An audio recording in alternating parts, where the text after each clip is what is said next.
We are now in the final stages of testing your Open to Close account. You've gone through and customized your fields, your files, your contact roles. You've updated your emails, your task templates, and you've gone in and you've updated your intake form. Now it's time to test it live. We're going to start by navigating to our plus new sign up here at the top of Open to Close. From here, we're going to select New Intake Form Property. Next, we'll want to select that intake form that we were just editing. We'll go ahead and start with the buyer's residential. This is going to open up a screen where it's going to ask us to fill out that intake form. We'll go ahead and choose our team, choose our user.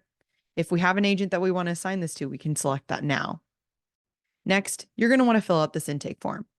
This way you can kind of see what it would look like if you were the one internal user having to fill out the intake form, but you can also preview what it'll look like for your agents to fill out that intake form. Here, what I want you to do is just focus on saying yes to everything. Add in as much data as you possibly can. That way, when you submit this property, you can see how all of the task templates and fields come on. You may submit a couple of different tests. As you're going through and filling out the data on this intake form, if you are planning on canceling the form, let's say you don't want to submit that intake form, we're going to skip over saying save and continue, and instead we'll select cancel form. I'm going to go ahead and do that now. This is going to go ahead and cancel that form, and we can close out this tab. This will not submit the form. Instead, what it does is it clears out that sample that you were just doing, and it allows you to start a new intake form. Instead of starting a new intake form, we're actually going to take a look at a form that I've already submitted. We have two ways of accessing forms that have been submitted to Open to Close. We can either use our widget, Intake Submission, to see any intake forms that have been submitted. We could also go to our fire icon and go to Submitted as well. This is also where it will show our intake forms that were submitted. Let's go ahead and open up this Countryside Drive. The first step to me reviewing this intake property before approving it is going to be making sure that I fill out the fields that are necessary. Here it's asking for our earnest money due days. I'm going to go ahead and say it's 3. It wants the MLS number. I'll go ahead and enter in an MLS number and say save. I'll enter in my year built. I can enter in the last day of the year. Again, all of the fields that are here are fields that have been asked on our intake form and required of our internal users. Go ahead and make that the 31st. And then here we can choose our financing type. Once we filled out those fields, we're going to go ahead and close out of this tab. The next step is going to be reviewing the different parts of the system before we approve it. So we'll want to head over to our Documents tab and make sure that we file our documents appropriately. Here we can see there's 3 different documents. This one, it looks like, is the contract intake. This is my HOA addendum, and this is my additional documents. If we click on the document, it's going to allow us to preview that document. If we need to split this document, we can scroll down to the bottom and we can select Split. Otherwise, if we know that that's the correct document, this is our intake form, this is our contract document, we can click on where it says File Placeholder. Here it's going to show us the list of contract document templates that have already been loaded on. We'll go ahead and go down until we see Purchase Agreement, select that option, and we'll say Approve. That's going to automatically file that particular document underneath the Purchase Agreement. Scrolling back up, I'd want to file away these ones as well. So we know that this one's an HOA addendum. We'll go ahead and see if I have my HOA documents on here. Doesn't look like I have it just yet.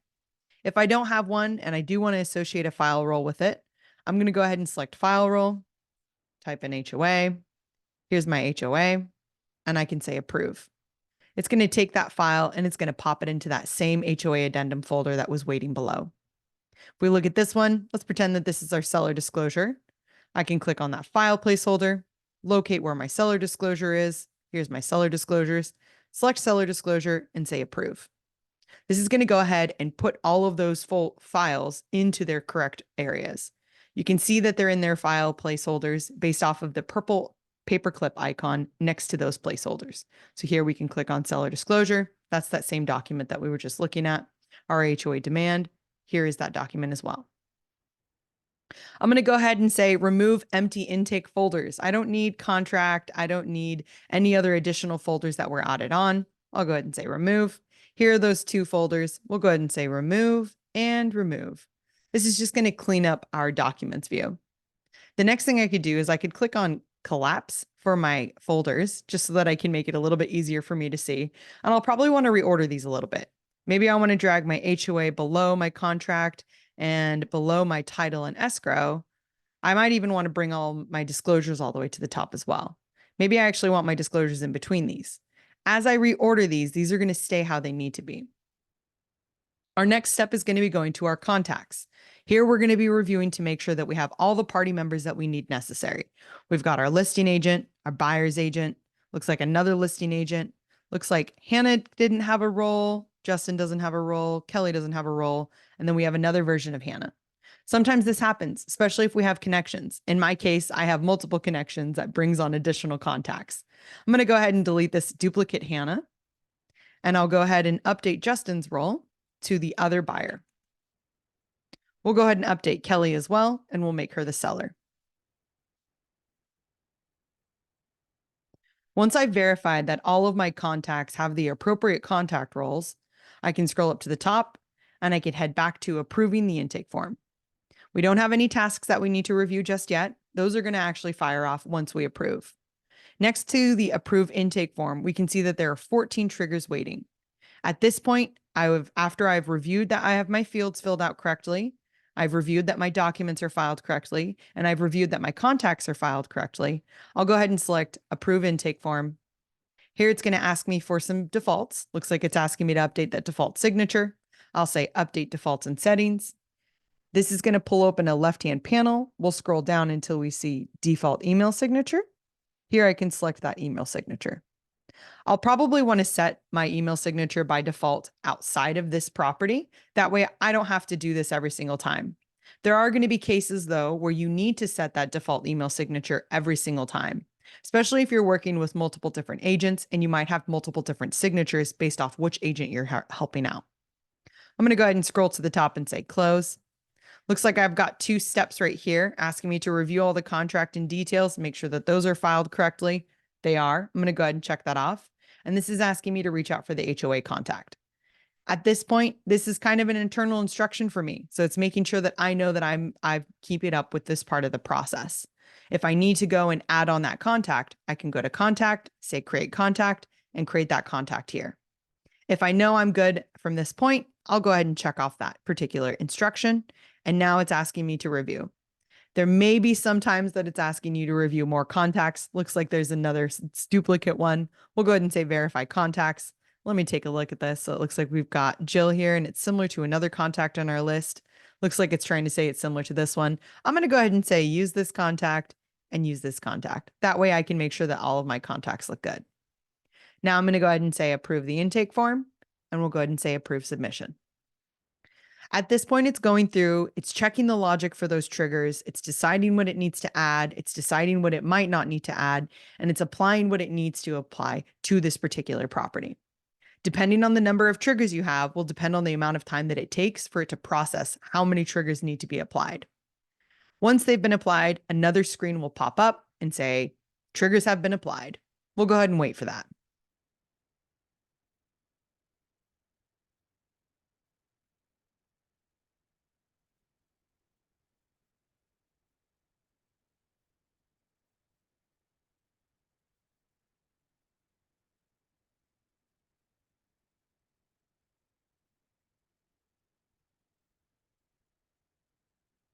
Awesome. Now that the triggers have been finished, we'll go ahead and say close. Our property will refresh, and now we're going to see our tasks. So here we can scroll through our task list and we can see the tasks that are on here. You can take notice that I have different color coordination for each one of my task templates. If we scroll up to the top and I click on all tasks, I'm going to see the list of task templates that were applied. This is going to be helpful for those of you who are on the Grow and the Pro plan. If you're on the Scale plan, you might also have triggers that have applied as well. I definitely suggest going through and reviewing your triggers as well, just to make sure that your trigger template's applied. You can see here that I've got quite a number on here that have applied. Focusing on our tasks for the time being, we'll want to make sure that we push over our follow-up boss tasks if we are a follow-up boss user. Other than that, let's go ahead and try checking off a task. Here we've got the send opening emails task. I can see here that it's got 3 subtasks, and if I click on this drop-down arrow, I might see that I have a different condition on this. Remember, Conditions are only applicable if you're on the scale plan. I already know that I have my buyer's agent though, so I'm good to go. I'm going to go ahead and click on my subtasks and make sure that these are completed. We want to make sure that the lender is on the property, buyer's agent, and the buyer's on the property. If I know that these 3 people are on here, I can go ahead and check off each one of these. I can also select complete all, and it'll complete all the subtasks for me. I'll go ahead and say close. And if I'm ready to send out this opening email, I'm going to go ahead and complete this task. This task had triggers associated with it. Those triggers are going through, they're reviewing, they're trying to see, okay, are we sending out automatically or are we queued? Queued means it's going to go up to that health bar at the top. We'll go ahead and take a look at that in just a second. We'll go ahead and say close. It's going to refresh. That task has now been completed. Let's go ahead and click on our health bar up at the top. Once I open this health bar, here we're going to see that a task template is up here, another task template's up here, and then we have a couple emails. To review our task templates, we can just click on that template here to see which task template it is. I don't need this one right now, so I'm going to go ahead and trash can to delete that trigger, and I'm going to trash can to delete that trigger too. Let's focus on our emails. So this is 2 emails that need to go out. We've got 2 opening emails right here. If I need to preview those emails, I'm going to click on Inspect. And that's going to pull open a left-hand view for me to inspect and review that email template. Here, if I scroll down, looks like we've got some information on here. And if I continue to scroll down, looks like we're missing 2 smart blocks. One of them is escrow information. The other one is lender information. At this point, I'm going to want to verify that I have all the appropriate smart blocks added. If I know I need to share my lender's information, then I'm going to want to go to my contacts to make sure that my lender has been added to the property. I'm going to go ahead and scroll up. Up here at the top, what I want you guys to take notice is that we have the message. This is the rendered version of that message. And we have the template. This is the template version of that message. Here, if we click on template, you can see who it's trying to send to and all of the contact rules underneath there, who it's trying to CC, and if there was anyone to be CC. If we continue to scroll down, we can see that message raw without the smart blocks or merge fields rendered. If I scroll back up, I can click back onto message. Here I can see who it's actually sending to. So it looks like it's just CCing one person. If I needed to, having that template to be able to review, okay, who might I need to be sending this information to is extremely helpful for us. I'm going to go ahead and say close. If I'm feel good about that email, we'll go ahead and go to the next one. So here I've got another intro email. We'll go ahead and click on inspect. Once we select inspect, here we're going to see who it's trying to send to, who it's trying to CC. And if I scroll down, we'll see once again, merge fields rendered. Looks like it's greeting both me and Justin on this. If I continue to scroll down, you'll see all of the other merge fields rendered, as well as some smart blocks populating. If I continue to scroll down, you'll see that there are some smart blocks that didn't apply. This is where I'm going to be reviewing to see if I need to add on these smart blocks. For example, the first smart block that I can see here says smart block buyer's co-agent inline greeting.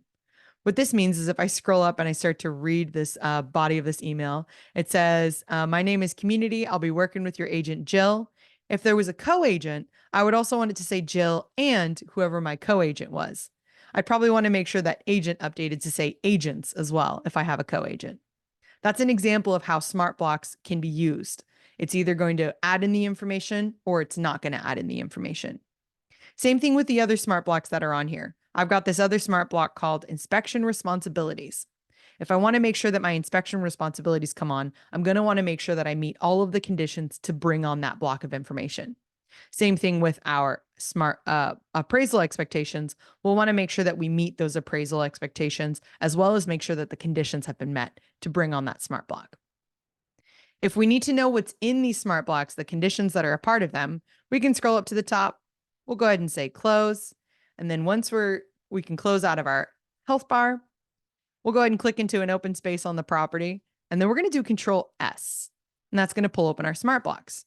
Here, I'm just going to search for inspection to show all of my inspection smart blocks. Here we've got inspection responsibilities. Looks like there's 3 conditions on it.